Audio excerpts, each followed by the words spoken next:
Hey everyone, welcome back. It's Steps Leaf Clover, and today we're going to be going through several different trailers. These are all movies that were recommended in the comments below, and we're going to point out some design and composition techniques within all of them. So let's just get started with Blade Runner. This is the new one, 2049. We'll run through here, just scrub through, and I'll point out any design techniques, and I might show some clips of the movie as well. But first off, we can see aspect of view. We got the side profile of the face, the fingers, the hands, and then he's got nice figure ground relationship there. You can see the balance from the left to the right. If you divide the composition from the vertical center line here, you can see the balance there. And we've got nice aerial perspective. All this glowing creates an atmosphere, and it also helps with depth. But what I wanted to show you is the Route 6 grid. This is a configuration that was created with the phi calipers and rebated square. So you can see how some of the diagonals are paralleling the grid, like the diagonal of her hair is paralleling this diagonal here, and just how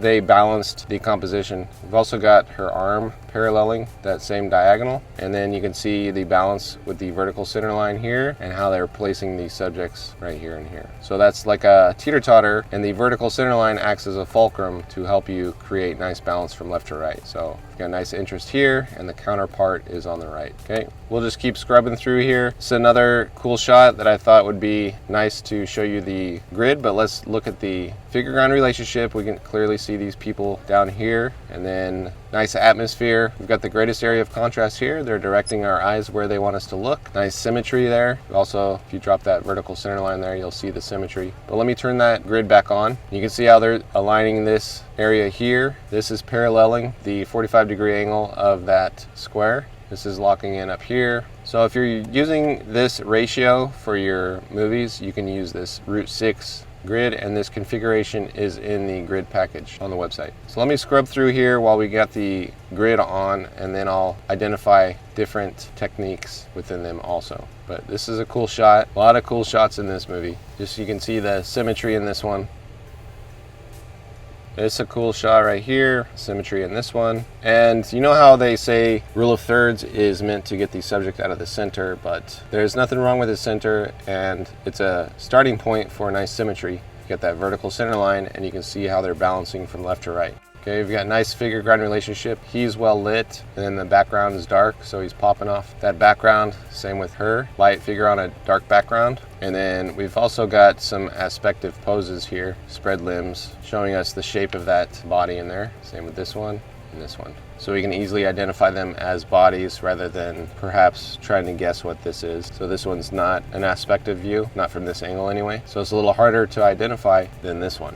This one's got nice aerial perspective, and then this diagonal of the light coming down. You can see it moving in the background there to give nice figure ground relationship to the character. See how it moves behind him. Always have aerial perspective in movies. That's one of the key techniques they use in movies. This is a cool shot. It's creating that depth and that aerial perspective, reducing the contrast. It's also kind of deforming and warping these characters' faces, which is really a cool shot. Here's another centered shot again. We can put the grid down and see how they're placed with that vertical center line there, and they're facing each other. Also have some nice diagonals in this sign, and then in the lights here and here, which is paralleling this sinister diagonal. With this close-up shot, you can see how it's paralleling and locking in to this sinister diagonal as well, and you can see the spacing of the characters compared to that vertical center line, and they're lining up right on the right side of this square and the left side of this square. If you can't see this, the square is right here. Okay, that's the square. Also have aerial perspective and the side profile of the face, the aspect of view of the face. There is an order to things. That's what we do here.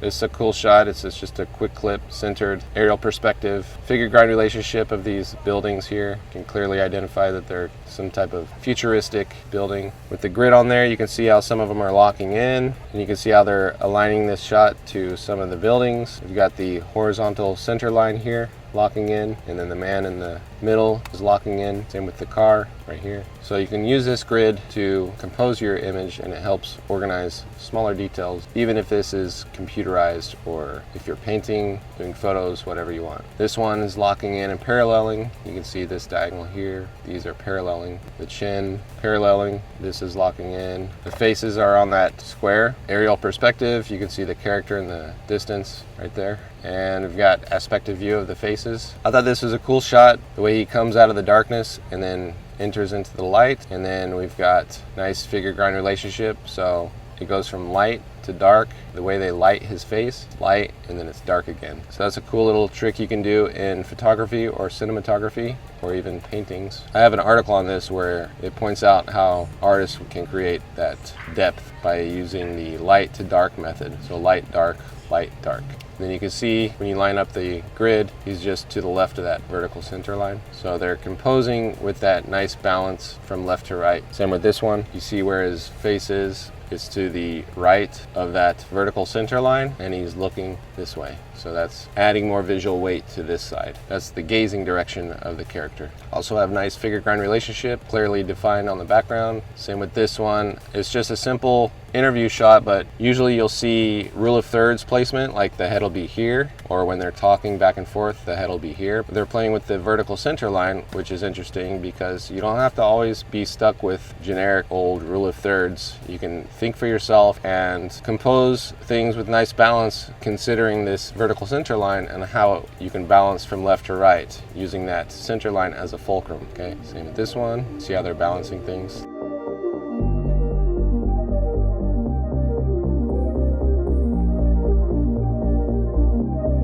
Nice aerial perspective, centered, cool shot. More aerial perspective on this one with the reflection of the glass, reducing the contrast, and then we see the focal point is here.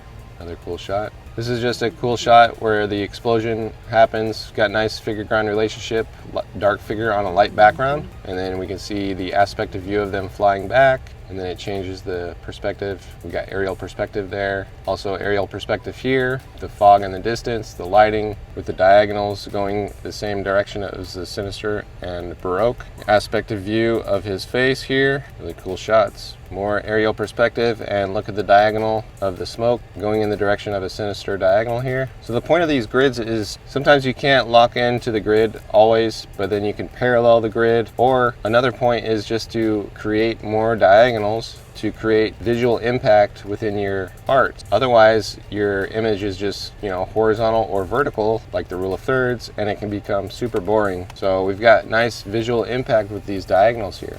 Imagine without those diagonals, we just have, a flat image. So we put the grid on, we can see how they're balancing with the tree, the car. He's to the left of this vertical center line, and then the house burning is in the center, and then the smoke is creating those diagonals for us. So all good things in that composition right there. And then this is a nice counterpart. You got that vertical center line here, how they position her. But it's interesting because she's just to the left of that center line, but the gazing direction, this shows you how the gazing direction works, is she's looking this way and turning to look this way. So it's adding more visual weight to this side, and then we've got this smaller point of interest here. So that's a perfect example of how the gazing direction helps the balance of a composition.